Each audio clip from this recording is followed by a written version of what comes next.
Hello and welcome to another Hellenic Pagans video. My name is Evan Rigakis and I am your administrator. The topic of this video is Ekatia, the Lesser Rite of Fall. Ekatia is the Mystery Traditions Festival of the Dead. And we call it the Festival of Spirits instead of the dead. It's more of the ancient Greeks considered anything to do with death, even the word, taboo. So we don't say Festival of the Dead, we say Festival of the Spirits. Sounds a little better. But actually, we could call it the Festival of Ghosts, because as you see, the name indicates that this festival is dedicated to the all-powerful triple goddess Ekatia, which makes this actually a 3-day festival. It begins on October 30th. And ends on November 1st.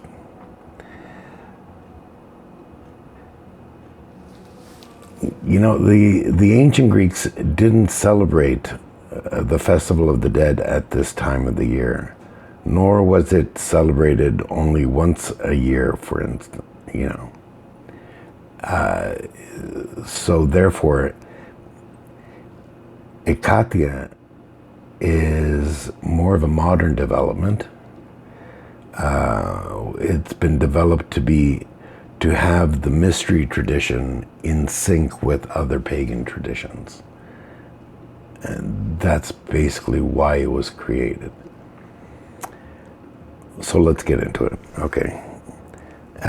So as I said, they did not celebrate the Festival of the Dead at this time of the year, but also it wasn't also celebrated just once a year. The Athenians, right here, the Athenians celebrated the dead at least twice a year, with the festivals called Genesia, if you remember from the other festival, Yenya or Ginia or whatever, and the other Athenian festival called Anthesteria. So it was, they were two festivals celebrated at different times of the year, but always during the winter months.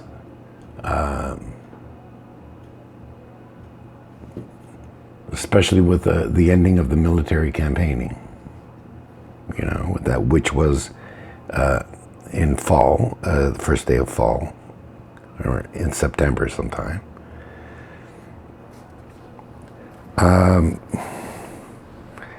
But then this also really brews a question as to, curiously, since the cold months, the ancient Greeks had the cold months are ruled by the Chthonian or underworld powers. Would it not stand to reason that all festivals during the Chthonian season or underworld season or winter season, or however you want to call it, are all festivals of the dead? If you thought this, the answer is yes, of course. All festivals celebrated during the Chthonian season are dead festivals, somehow, some way related to the dead or to death.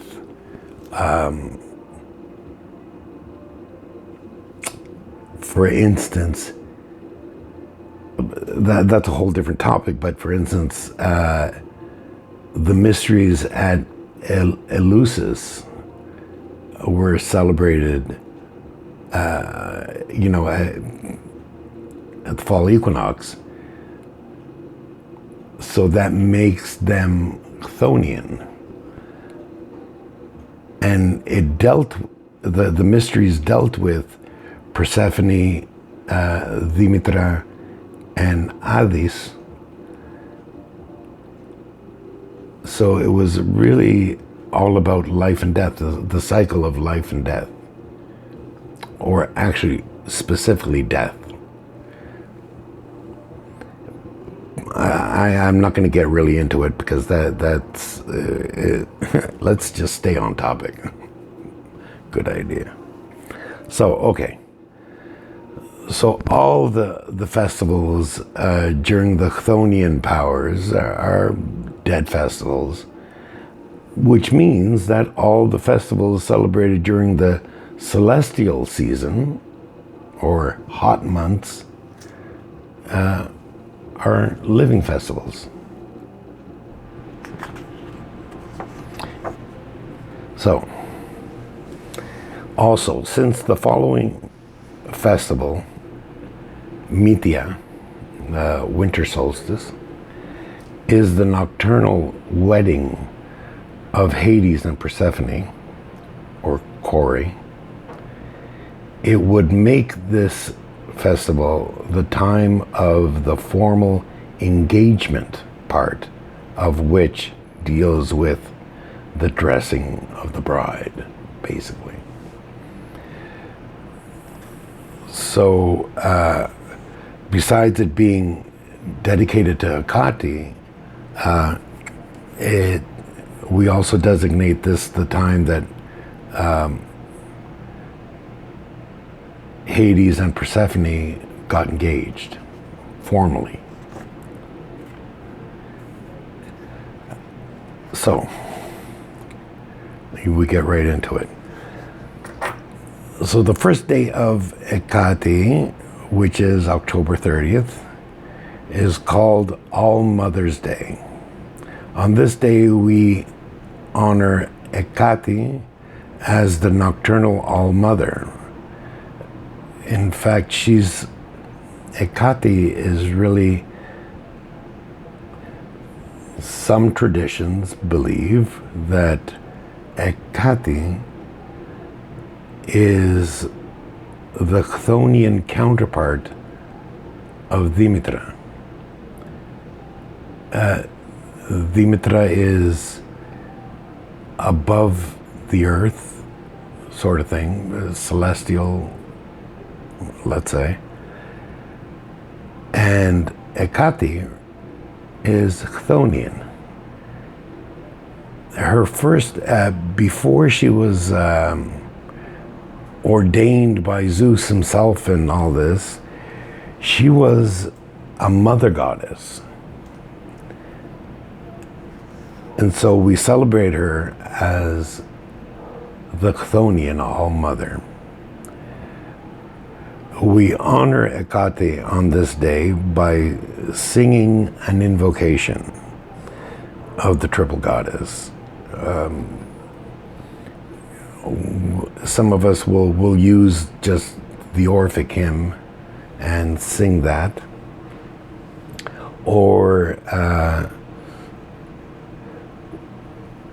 it's better that you write your own invocation to Ekatia. Go by the guidelines of the Orphic hymn if you want, or Homeric, or any other hymn that you could find. But write it yourself.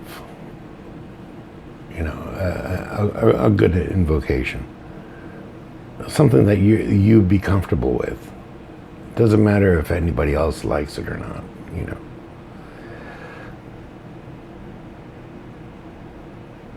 Okay, yeah, it's something you've written. I find that very, very important because you're really making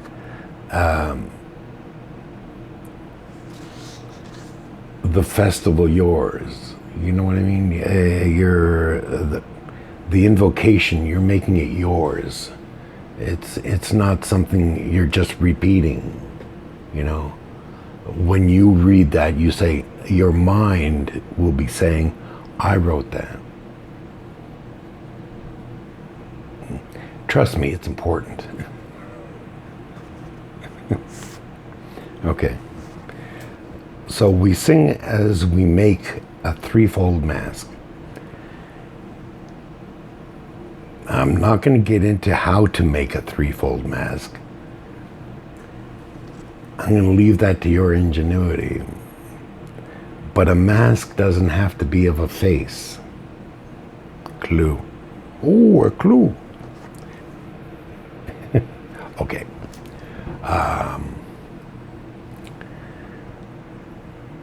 Some of our Wiccan affiliates and Wiccan mystics, if you want to call them, because they have been into the mysteries.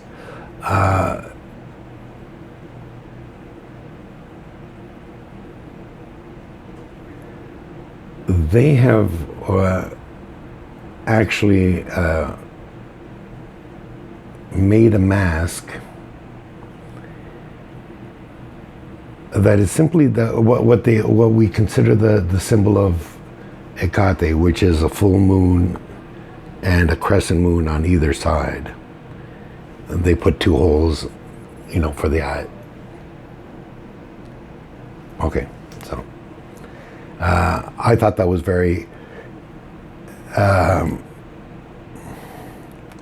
inventive and creative, because they turned to me and said, you said it doesn't have to be a face, like a human face or whatever, you know. And I go, you're right. So I always give that example as a threefold mask. So the invocation, we're singing away, and we're making this threefold mask. We don't stop singing. You know, we will repeat the invocation over and over and over until the mask is done. The mask is then hung over the front door to protect the household. It was the ancient Greeks, some of the ancient Greeks held Ekatia as the protector of the household. And they would put a threefold mask on a stick, I guess, a stick, I guess, and put it right in front of their front door. And that protected the whole house. Excuse me. So,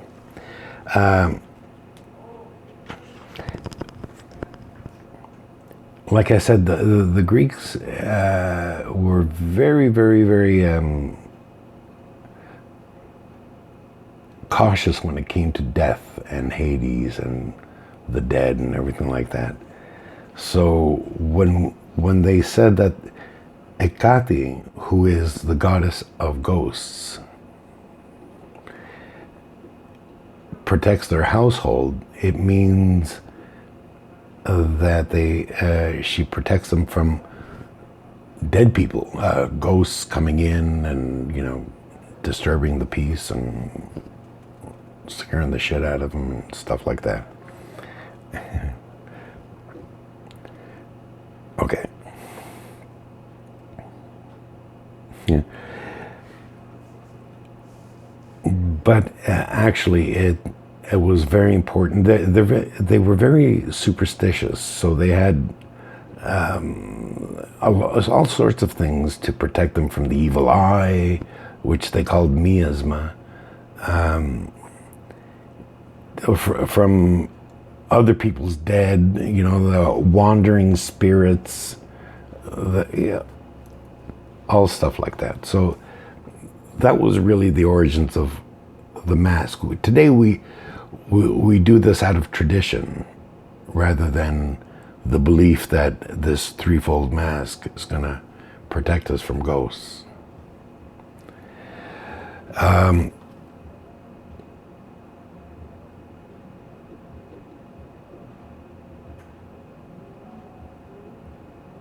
Oh, that's true, right.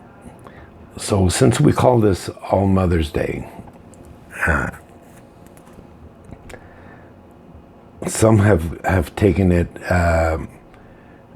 almost literally in the sense that they consider it like the conventional Mother's Day, and they'll call their moms and she'll get a bouquet of flowers. And what the hell is this?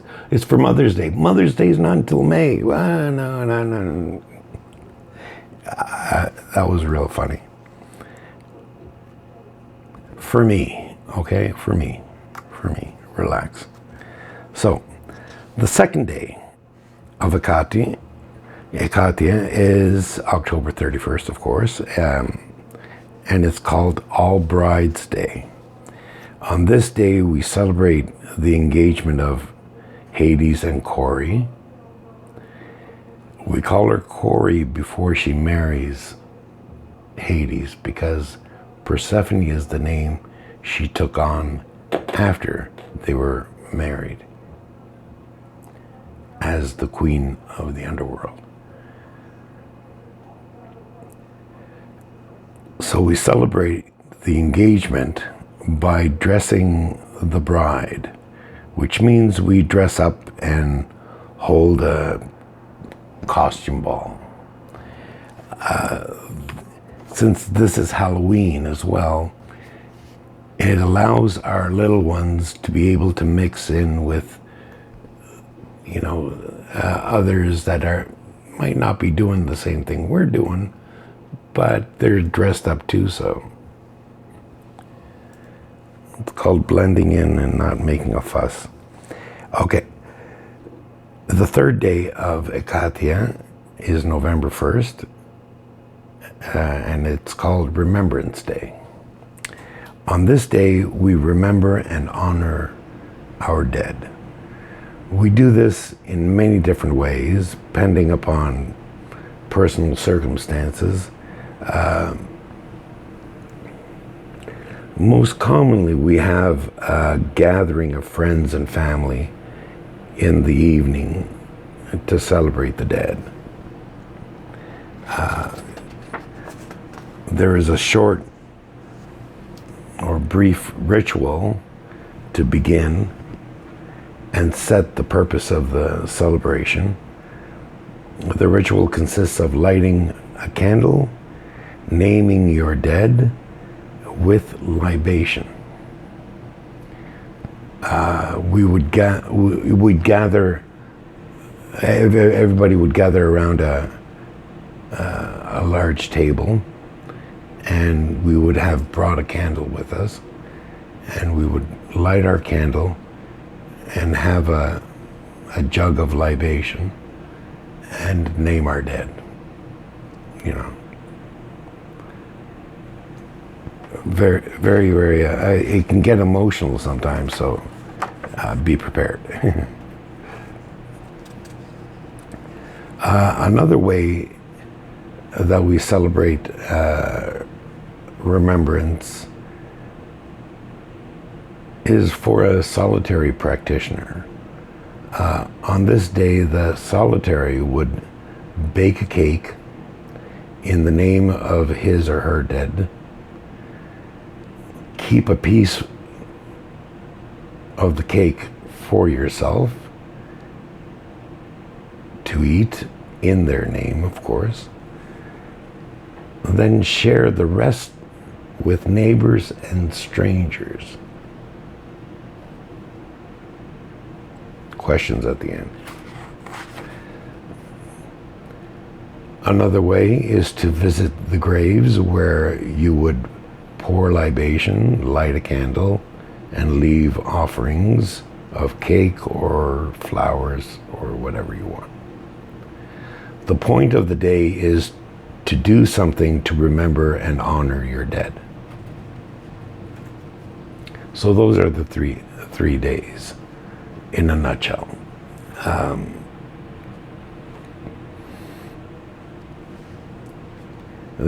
It's not very, very difficult, and it's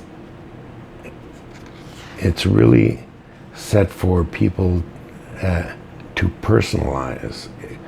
I always try to, get that across. It's very important to personalize your rituals. Just because it's written this way, but use it as a skeleton and build your own.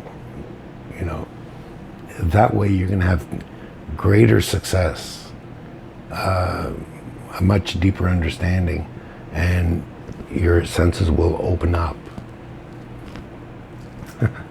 So, okay, silly boy. Thank you for watching. Please subscribe and like if you liked it. It helps me a lot. I need to know whether or not to keep on doing these videos or not, right? Okay, so be safe and be well.